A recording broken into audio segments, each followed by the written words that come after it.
Hello friends, welcome to our channel. Here we share inspiring English stories that will help you learn English and stay motivated.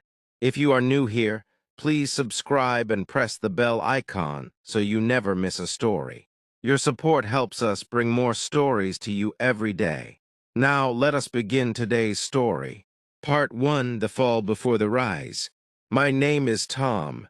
I am a simple boy from a small town. I always had big dreams. I wanted to do something great, something that would make my family proud. When I was a child, I used to look at the sky and say, "One day I will reach the stars." My parents smiled, but they never stopped me. They always said, "Tom, never stop dreaming." I loved running. I wanted to become the fastest runner in my school, then in my city, and one day in the whole country. Every morning I woke up before the sun. I ran on the road while others slept. I practiced hard. I fell many times, but I got up every time. But life is not always easy. One day, just 1 week before the final race of the year, I fell badly during practice. My leg got hurt. The doctor said, "You must rest for a month, no running." I cried that night. I had worked so hard. I was ready to win, but now it felt like all was lost. I sat alone in my room. My leg was in pain, but my heart was in more pain. My dream was broken. My dad came and sat beside me.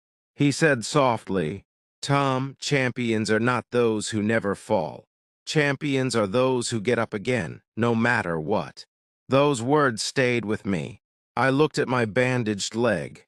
I said to myself, "This is not the end, this is just the beginning." Part 2, Small Steps, Big Dreams. The next morning I woke up early. I could not run, but I could train my mind. I sat outside with my notebook. I wrote, "I will not give up." I wrote it 50 times. Every day. My friends said, "Tom, you are crazy. You cannot run. The race is just days away." I smiled and said, "Maybe I cannot run now, but I can still believe." I went to the track and watched others practice. I watched every move. I learned from their speed, from their mistakes. My coach saw me sitting with my notebook. He came and asked, "Tom, why are you here? You cannot run." I said, "Yes, but I want to run." Slowly, my leg began to heal. I did light stretches. I walked a little. I did not push too hard. Every small step felt like a big win. One night, I stood in front of the mirror. I looked at myself and said, "Tom, you are not weak. You are not broken. You are a fighter." I knew I might not win the race, but I promised myself, "I will run. Even if I lose, I will not quit." My family stood with me. My dad said, "Remember, son, even the slowest step forward is better than standing still." I slept that night with a smile. I was not afraid anymore. I was ready to try. Part 3, The Race Day. The big day came. The sky was clear. The wind was soft. My heart was beating fast. I stood near the starting line. My legs still hurt a little, but my mind was strong. Other runners looked strong and fast. They were ready. I looked at them, then looked at myself. I said in my heart, "Tom, you are not here to beat others.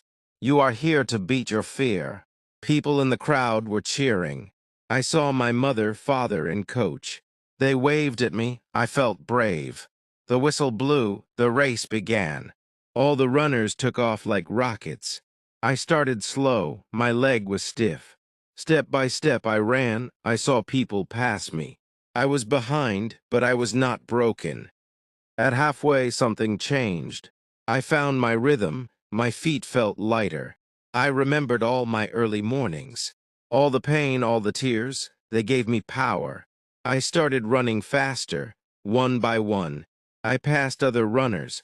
My body was tired, but my soul was alive. With just one lap left, I was in third place. My legs burned, my chest was heavy. But I said to myself, "This is your chance, Tom, take the last step." The finish line was near. The crowd was loud, my name was shouted. And I ran. Part 4, the last step. As I neared the finish line, my legs felt like they were made of lead. My breath was shallow and my chest hurt, but I could hear the crowd cheering, louder and louder. I could see the runners ahead.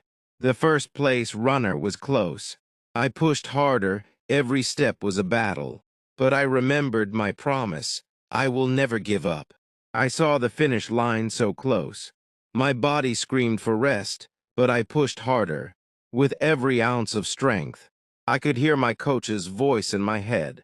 Tom, do not stop. This is the last step.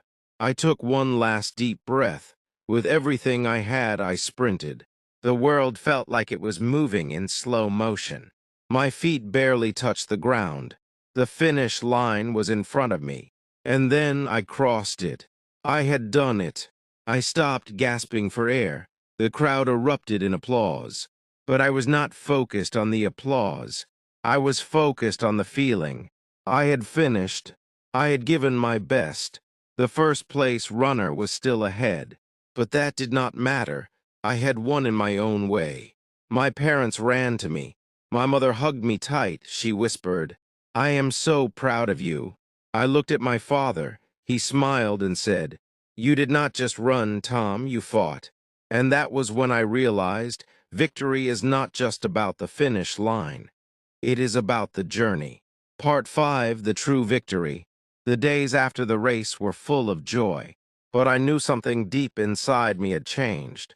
I was not just happy about the third place medal.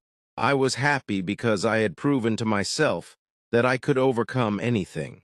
The next day, I woke up early again. My legs still hurt a little, but I knew I was stronger. My body was tired, but my heart was full. I smiled because I had learned something important. Success is not about being the fastest. Success is about never stopping.